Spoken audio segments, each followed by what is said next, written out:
નમસ્તે વિદ્યાર્થી મિત્રો. સેલ્સમેનશીપનું જે પેપર છે જેને આપણે પીએસએસ અથવા એસએસપી તરીકે ઓળખીએ છીએ, એમાં આપણે આપણા પહેલા વિડીયોમાં વાત કરી chapter number 1, and that was the sales management. હવે એની સાથે જ જોડાયેલો બીજો કન્સેપ્ટ સેલ્સ ઓર્ગેનાઇઝેશન, જેને આપણે ગુજરાતીમાં કહીએ છીએ વેચાણ વ્યવસ્થા તંત્ર. હવે આપણે આજે આખું ચેપ્ટર છે એમાં આપણે 3 કન્સેપ્ટ છે એને ભેગા કર્યા છે. બુકમાં અલગ અલગ હશે, પણ આપણે અહીંયા બધું ભેગું કરી અને એક સળંગ ચેપ્ટરના રૂપમાં આપણે અહીંયા લઈશું, જેથી કરીને આપણને પરીક્ષા માટે તૈયારી કરવામાં સરળતા રહે. તો આ ચેપ્ટર છે એની અંદર આપણે જે 3 કન્સેપ્ટની વાત કરવાની છે, એમાંનો પહેલો કન્સેપ્ટ છે વેચાણ વ્યવસ્થા તંત્ર, સેલ્સ ઓર્ગેનાઇઝેશન. કે વેચાણ વ્યવસ્થા તંત્ર શું છે? તો ગઈકાલે આપણે વાત કરી કે વેચાણ સંચાલન, sales management, the basic and the main branch of management. વેચાણ સંચાલન છે એ વાસ્તવમાં શું હતું? તો કે સંચાલનની એક મુખ્ય શાખા હતી. હવે વેચાણ સંચાલન કરવા માટે થઈ અને જે વ્યવસ્થા ઊભી કરવામાં આવે, that is a sales organisation. આપણા એકમની જે મુખ્ય પ્રવૃત્તિ છે એ આપણે કોને ગણીએ છીએ? તો કે વેચાણ. આ મુખ્ય પ્રવૃત્તિ છે, આ વેરી વેરી ઇમ્પોર્ટન્ટ કહી શકાય એવી પ્રવૃત્તિ છે, આ ક્રિટિકલ છે, સેન્સિટિવ છે. વેચાણ અને વેચાણ સાથે જોડાયેલી જે કાંઈ પ્રવૃત્તિઓ છે, કારણ કે વેચાણ કરવું છે તો ખાલી વેચાણમાં તમારે વસ્તુ આપી અને નાણાં લેવાના એમ નથી, પણ વેચાણ કરવા માટે તમારે બીજી ઘણી બધી પ્રવૃત્તિઓ કરવી પડે છે. જેમ કે જાહેરાત કરવી પડે, વેચાણ વૃદ્ધિ કરવી પડે, બજાર સંશોધન કરવું પડે, કિંમત નિર્ધારણ કરવું પડે, વેચાણ ફોર્સ ઊભી કરવી પડે, એને તાલીમ આપવી પડે. There are so many activities related with the sales. તો હવે વેચાણ અને વેચાણ સાથે જોડાયેલી જે કાંઈ પ્રવૃત્તિઓ છે એને કરવા માટે, એના વાસ્તવિક અમલ માટે જે આપણે એક મશીનરી ઊભી કરીએ છીએ, ધ સ્ટ્રક્ચર, તંત્ર, માળખું, that is a sales organisation. હવે એનો એક મેં અર્થ તમને આપ્યો છે, તમારી સામે જ ઓલરેડી મેં મૂકેલો છે, જેને એક વ્યાખ્યા પણ છે અને એઝ એ મિનિંગ પણ તમે એને લઈ શકો છો. બરાબર?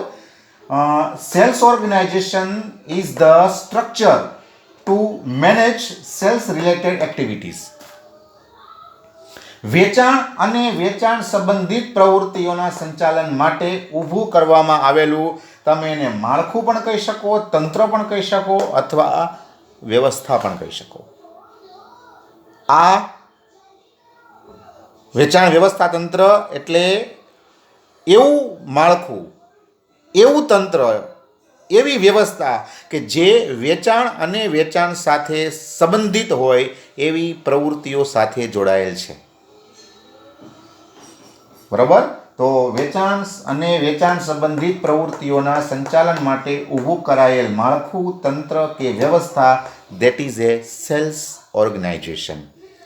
તો તમે જ્યારે વેચાણ સંચાલન શરૂ કરો છો ત્યારે એ વેચાણ સંચાલન માટે તમારે આખું જે માળખું ઊભું કરવું પડે, તંત્ર ઊભું કરવું પડે, વ્યવસ્થા ઊભી કરવી પડે, જે સ્ટ્રક્ચર ક્રિએટ કરવું પડે, જે મશીનરી ક્રિએટ કરવી પડે, that is called sales organisation. એને વેચાણ વ્યવસ્થા તંત્ર કહેવામાં આવે છે. બરાબર? તો આ તમારી સામે મેં અર્થ લખેલો છે, એનો સરસ મજાનો વ્યાખ્યાના રૂપમાં છે, તમે એને એ રીતે લઈ શકો.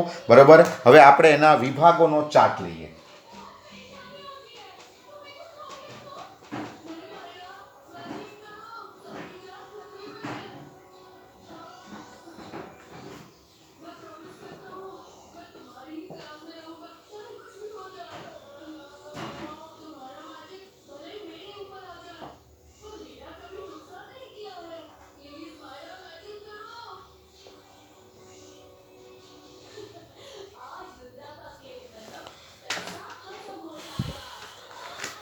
જો હવે આખો એનો એક ચાર્ટ તમને આપું છું, તમે એને વ્યવસ્થિત યાદ રાખી શકો.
જો આ એનો ચાર્ટ છે. વેચાણ વ્યવસ્થા તંત્ર જે છે એના આટલા બધા વિભાગો જોવા મળે છે. બરાબર.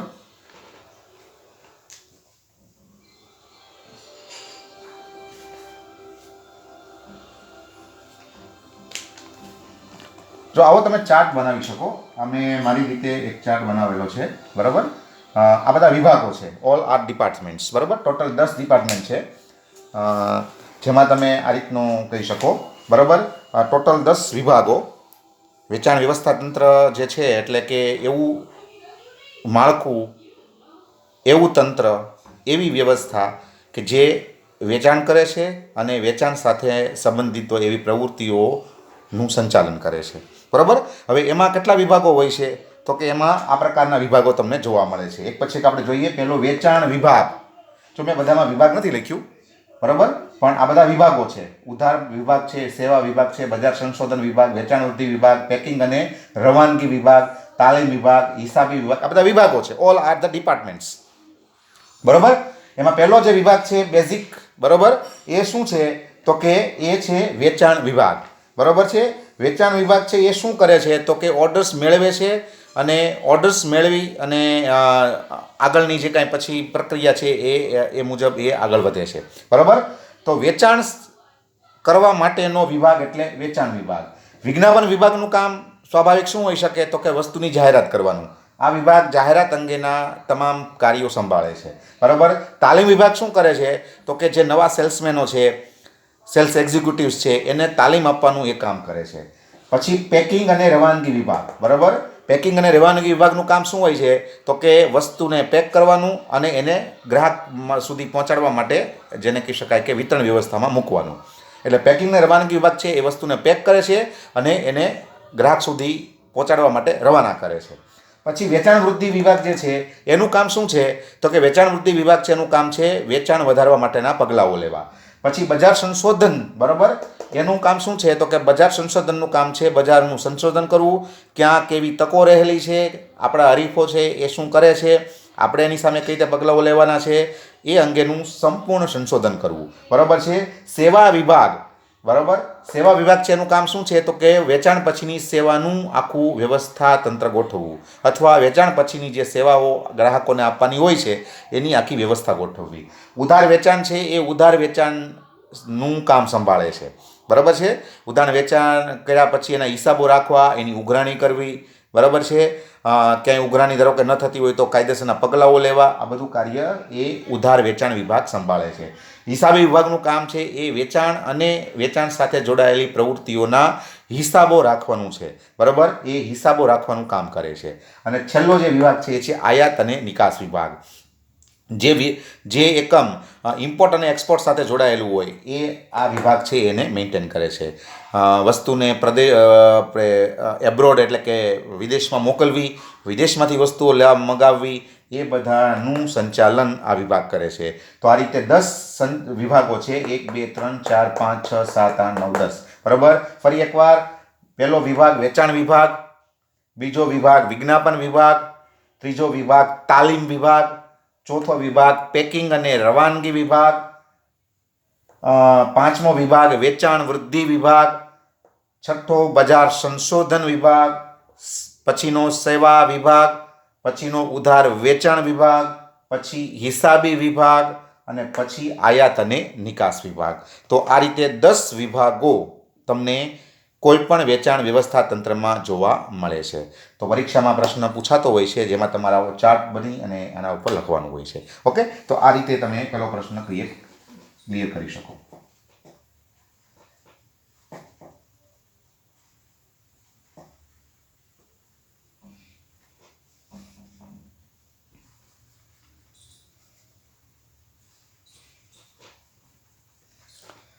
હવે એ જ શૃંખલામાં આગળ વધશું. વેચાણ વ્યવસ્થા તંત્રના પ્રકારો અથવા એનું માળખું. બરાબર. એક પ્રશ્ન પરીક્ષામાં પૂછાય છે જે આપણે અહીંયા લખશું.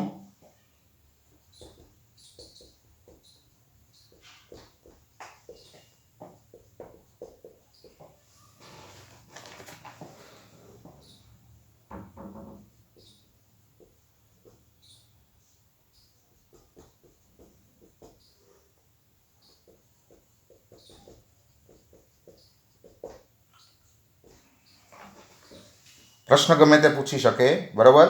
આપણે વન બાય વન એના જુદા જુદા વિભાગો જોશું, બરાબર છે. હવે પહેલાં હું તમને ચાર્ટ આપી દઉં અને પછી આપણે એને સમજવાનો પ્રયત્ન કરીએ.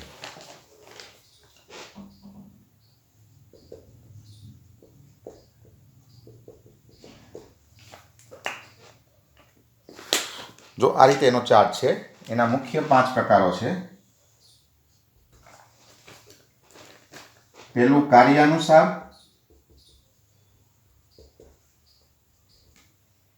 બીજું ભૌગોલિક, ત્રીજું પેદાશ પર આધારિત,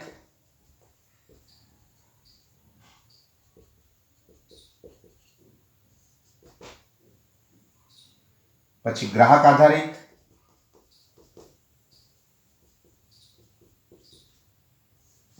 અને નંબર 5 સંયુક્ત. બરાબર. આ બધા વ્યવસ્થા તંત્રો છે.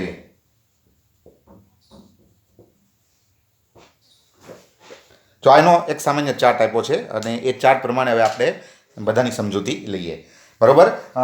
આ માળખું પણ કહી શકો અને તમે એને પ્રકારો પણ કહી શકો. તમને પરીક્ષામાં પૂછે કે વેચાણ વ્યવસ્થા તંત્રના પ્રકારો સમજાવો, તો આ 5 પ્રકારો છે. તમને એમ પૂછે કે વેચાણ વ્યવસ્થા તંત્રના માળખા પર નોંધ લખો, તો એમાં પણ તમારે આ 5 પ્રકારો લખવાના આવતા હોય છે, બરાબર. પહેલું કાર્યાનુસાર, ભૌગોલિક, પેદાશ પર આધારિત, ગ્રાહક પર આધારિત અને સંયુક્ત. હવે આપણે બધાને ક્રમશઃ જોઈએ.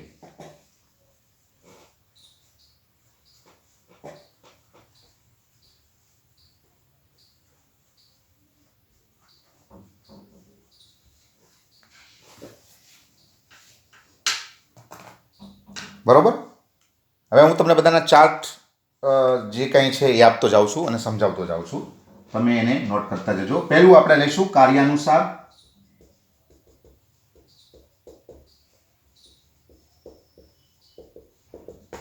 બરાબર.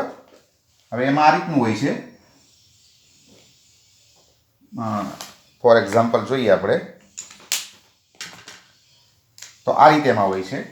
પહેલા હોય બોર્ડ ઓફ ડિરેક્ટર્સ, પછી એના અંડરમાં હોય ફોર એક્ઝામ્પલ CEO, એના અંડરમાં હોય ફોર એક્ઝામ્પલ જનરલ મેનેજર, અને એના અંડરમાં હોય ફોર એક્ઝામ્પલ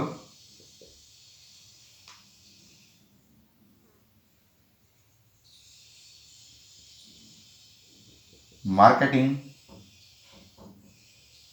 મેનેજર, અને એના અંડરમાં હોય આપણા 1 થી 10 વિભાગો. જે હમણાં આપણે લાસ્ટ ટાઈમ વાત કરી કે વેચાણ વ્યવસ્થા તંત્ર હોય ને એના ટોટલ 10 વિભાગો એમાં હોય. આપણે એનો ચાર્ટ મેં તમને આપ્યો. વેચાણ વિભાગ છે, પછી આપણે વાત કરી ફોર એક્ઝામ્પલ વિજ્ઞાપન વિભાગ, તાલીમ વિભાગ, પેકિંગ રવાનગી વિભાગ, વેચાણ વૃદ્ધિ વિભાગ, પછી બજાર સંશોધન વિભાગ, પછી સેવા વિભાગ, પછી ઉધાર વેચાણ વિભાગ, પછી આયાત અને નિકાસ વિભાગ, અને પછી હિસાબી વિભાગ. તો આ 10 વિભાગો જે છે, બરાબર, એ તમે યાદ રાખી શકો 1 થી 10.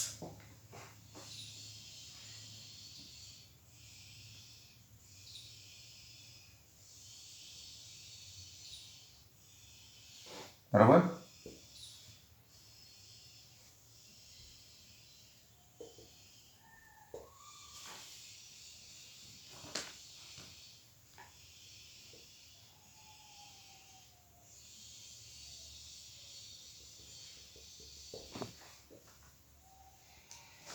જો આમાં આ રીતનું હોય.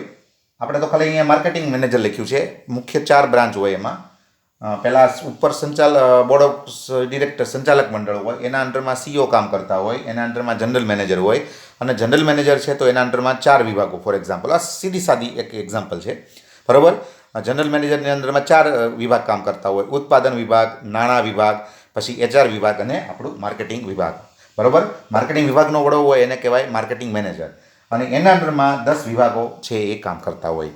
વેચાણ વિભાગ કામ કરતો હોય, પછી વિજ્ઞાપન વિભાગ કામ કરતો હોય, પછી જેને કહેવાય કે તાલીમ વિભાગ કામ કરતો હોય, પેકિંગ અને રવાનગી વિભાગ કામ કરતા હોય, વેચાણ વૃદ્ધિ વિભાગ કામ કરતો હોય, બજાર સંશોધન વિભાગ કામ કરતો હોય, સેવા વિભાગ કામ કરતો હોય, ઉધાર વેચાણ વિભાગ કામ કરતો હોય, આયાત અને નિકાસ વિભાગ કામ કરતો હોય અને હિસાબ વિભાગ કામ કરતો હોય. તો 1 થી 10 વિભાગ યાદ રાખજો, બધામાં આપણે એનો ઉલ્લેખ કરશું. એટલે હું વારે વારે પછી બધાનો ઉલ્લેખ નહીં કરું, પણ આપણે જે લાસ્ટ વેચાણ વ્યવસ્થા તંત્રના 10 વિભાગો જોયા એ બધા વિભાગોને આપણે યાદ રાખવાના છે અને એને અહીંયા આપણે રેફરન્સ તરીકે મૂકવાના છે.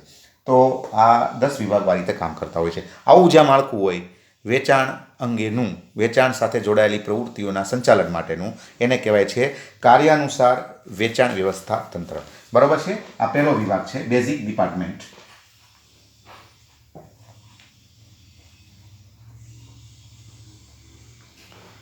પછી બીજો વિભાગ છે એ છે ભૌગોલિક.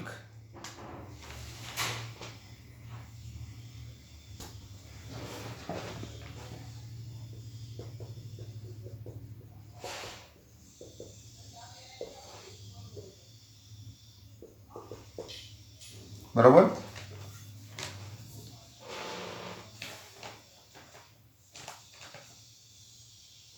જેમ આ રીતે હોય.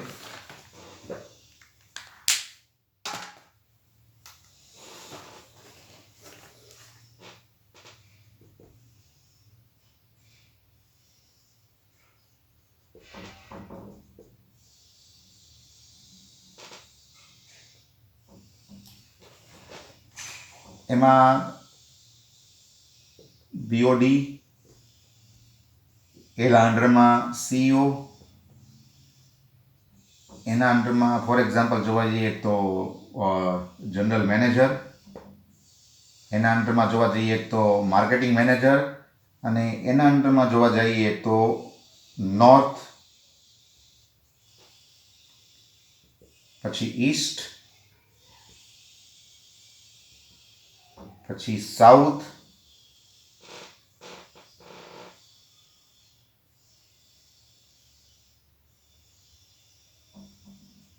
અને વેસ્ટ. બરાબર? તો આ રીતે હોય. એમાં ધારો કે નોર્થ છે તો એ દિલ્હીમાં એનું હેડક્વાર્ટર હોય. પછી ઈસ્ટ છે ફોર એક્ઝામ્પલ, બરાબર છે, તો એમાં ફોર એક્ઝામ્પલ કોલકાતા છે એ એનું ઓલું હોય. સાઉથમાં ફોર એક્ઝામ્પલ જોવા જઈએ તો ચેન્નઈ હોય, અને વેસ્ટમાં ફોર એક્ઝામ્પલ જોવા જઈએ તો મુંબઈ હોય. અને આના નીચે પછી 1 થી 10 વિભાગો. આના અંડરમાં પણ 1 થી 10 વિભાગો. આના અંડરમાં પણ 1 થી 10 વિભાગો. અને આના અંડરમાં પણ 1 થી 10 વિભાગો. જો આ રીતનું એમાં માળખું હોય. આમાં પ્રદેશ, ભૌગોલિક પ્રદેશ અનુસાર આખું વ્યવસ્થા તંત્ર છે વહેંચી નાખવામાં આવે. બરાબર? નોર્થનો જે વિભાગ છે, ઉત્તર વિભાગ, એ આખો વિભાગ અલગ. પછી નીચે સાઉથ જેને આપણે કહીએ છીએ એ આખો વિભાગ અલગ. પછી આપણી બાજુ ધારો કે છે તો એ વેસ્ટ છે તો એનો આખો વિભાગ અલગ. અને આપણી સામે, બરાબર, આપણી સામે જ્યાંથી સૂર્ય ઉગે છે એ છે ઈસ્ટ, તો ત્યાંનો આખો વિભાગ અલગ. પછી ઉત્તરનો વિભાગ છે એમાં દિલ્હી હેડક્વાર્ટર રાખવામાં આવે. પછી આપણી સામે જે છે ઈસ્ટ, તો એમાં કોલકાતા છે એ મોટું સિટી છે તો એમાં એનું હેડક્વાર્ટર રાખવામાં આવે. પછી નીચે જોવા જઈએ તો ચેન્નાઈ છે એને હેડક્વાર્ટર રાખવામાં આવે. અને આપણે બાજુ જોવા જઈએ તો Bombay is the very big city, બરાબર, તો એ મુંબઈની હેડક્વાર્ટર રાખવામાં આવે. બરાબર? તો અહીંયા આખો દેશ છે એને 4 વિભાગમાં વહેંચી નાખવામાં આવે. અને દરેક વિભાગ છે એને અલગ અલગ રીતે આખું માળખું બનાવવામાં આવે. અહીંયા 1 થી 10 વિભાગ, અહીંયા 1 થી 10 વિભાગ, અહીંથી 10 વિભાગ. બરાબર? આ લોકોના પોતાનાનો વેચાણ વિભાગ, એનો પોતાનો વિજ્ઞાપન વિભાગ. બરાબર? એ રીતે ચેન્નાઈવાળા છે તો એનો પોતાનો અલગ આખો વેચાણ વિભાગ, તાલીમ વિભાગ, વેચાણ વૃદ્ધિ વિભાગ. આપણે 1 થી 10 વિભાગો જોયા તે પ્રમાણે. તો આ રીતે અહીંયા ભૌગોલિક, બરાબર, ભૌગોલિક રીતે અહીંયા આખું વ્યવસ્થા તંત્ર છે એને ગોઠવવામાં આવે છે. તો આ છે એ છે ભૌગોલિક વેચાણ વ્યવસ્થા તંત્ર.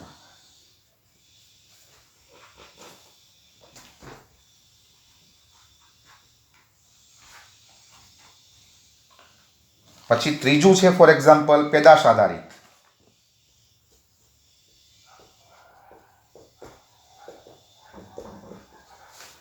પેદાશ આધારિત જે વ્યવસ્થા તંત્ર છે એમાં વસ્તુ એક કરતાં વધારે જ્યારે તમે બનાવતા હો ત્યારે આ રીતનું આખું રાખો છો. બરાબર? જો આ રીતે બીઓડી છે, એના અંડરમાં ફોર એક્ઝામ્પલ સીઈઓ છે, એના અંડરમાં ફોર એક્ઝામ્પલ જનરલ મેનેજર છે, એના અંડરમાં for example main marketing manager છે, અને એના અંડરમાં ફોર એક્ઝામ્પલ જોવા જઈએ તો પહેલા તમે ધારો કે સાબુ બનાવો છો તો સાબુ વિભાગ, પછી માની લો કે તમે ટૂથપેસ્ટ બનાવો છો તો એનો વિભાગ અલગ, પછી માની લો કે તમે ક્રીમ બનાવો છો, બરાબર છે, તો એક ક્રીમ વિભાગ અથવા આપણે શેમ્પુ વિભાગ રાખીએ, બરાબર, તમારી અનુકૂળતા માટે, બરાબર. પછી આની નીચે આપણે વાત કરી તે પ્રમાણે એના પોતાના અલગથી 1 થી 10 વિભાગો, આના પોતાના 1 થી અલગ 10 વિભાગો, બરાબર, અને આના પોતાના અલગથી 1 થી 10 વિભાગો. તો આ રીતે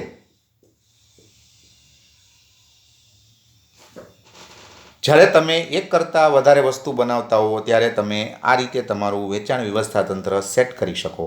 સાબુનો આખો અલગ વિભાગ, ટૂથપેસ્ટનો આખો અલગ વિભાગ અને શેમ્પૂનો આખો અલગ વિભાગ. સાબુન છે તો એના પોતાના અલગથી 10 વિભાગો જે એનું જ ખાલી કામ કરશે. વેચાણ વિભાગ છે, સેવા વિભાગ છે, વેચાણ વૃદ્ધિ વિભાગ છે, વિજ્ઞાપન વિભાગ છે, તાલીમ વિભાગ છે, ઉધાર વેચાણ વિભાગ છે, બજાર સંશોધન વિભાગ છે. આ બધા આના અલગથી પોતાના વિભાગો જે સાબુનું કામ સંભાળશે. ટૂથપેસ્ટ વિભાગ છે તો એના અલગથી 10 વિભાગો જે એનું જ ખાલી કામ સંભાળશે, અને શેમ્પૂ વિભાગ છે તો એના પાછા અલગથી 10 વિભાગો. આપણે વાત કરી પ્રમાણે વિજ્ઞાપન વેચાણ વિભાગથી શરૂ કરી અને તમે આયાત નિકાસ વિભાગ સુધીના જે 10 વિભાગો છે અહીંયા ગોઠવી શકો, જે ફક્ત શેમ્પૂનું આખું કામ સંભાળે, બરાબર છે. તો આવો જે આખો તંત્ર છે એને કહેવાય છે પેદાશ આધારિત.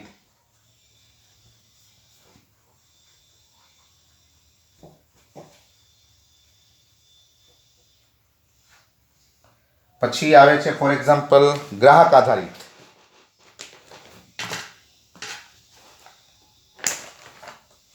નંબર 4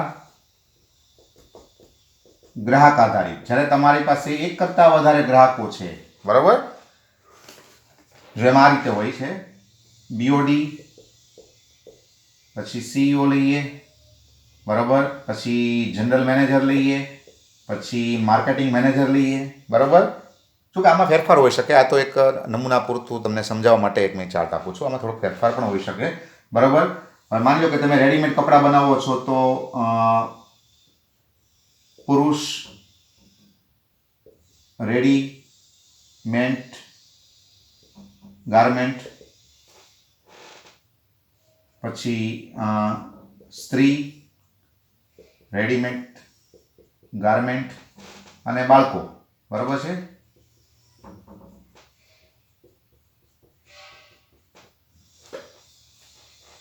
આના પાછા 1 થી 10 વિભાગ, આના 1 થી 10 વિભાગ, અને આના 1 થી 10 વિભાગ, બરાબર. ધારો કે તમે તૈયાર કપડાની નું એકમ છે તો તમે 3 પ્રકારના ગ્રાહકો માટે કપડાં તૈયાર કરો છો, જેન્ટ્સ વેર, લેડીઝ વેર અને કિડ્સ વેર, બરાબર. પુરુષ માટેના રેડીમેડ કપડાં, T shirt, jeans, shirts, trousers.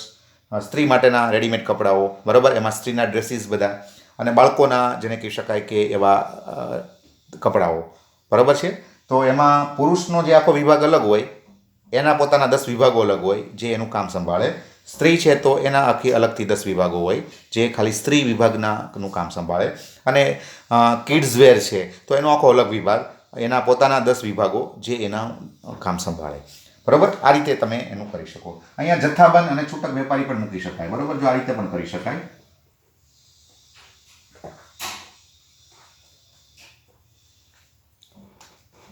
જથ્થાબંધ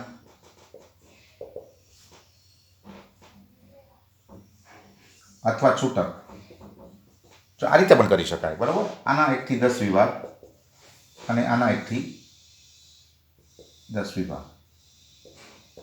તો આ એમાં આવું પણ હોઈ શકે, તમે જ્યારે બંને માટે કામ કરતા હો, છૂટક અને જથ્થાબંધ, તો એમાં તમે આ રીતનું કરી શકો, બરાબર છે. તો આ છે નંબર 4 પેદાશ પર આધારિત, ગ્રાહક પર આધારિત.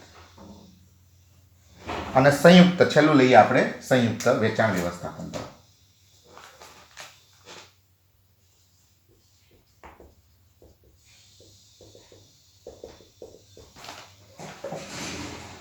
જેમ આ રીતે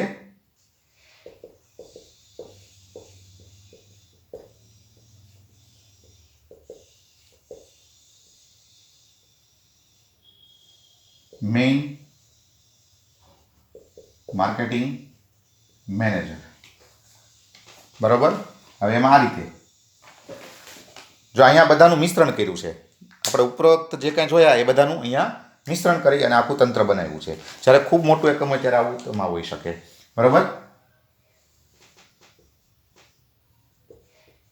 વસ્તુ અ, પછી વસ્તુ બ,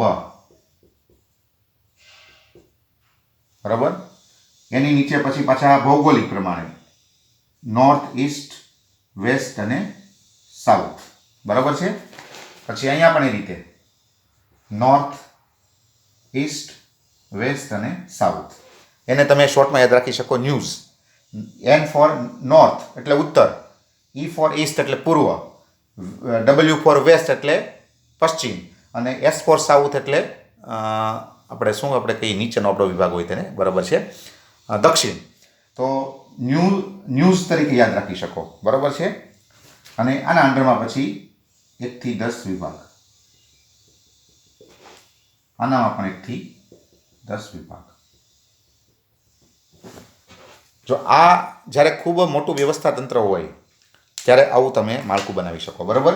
ધારો કે તમે 2 વસ્તુ બનાવો છો તો બેનો અલગ અલગ વિભાગ પહેલાં બનાવવાનો.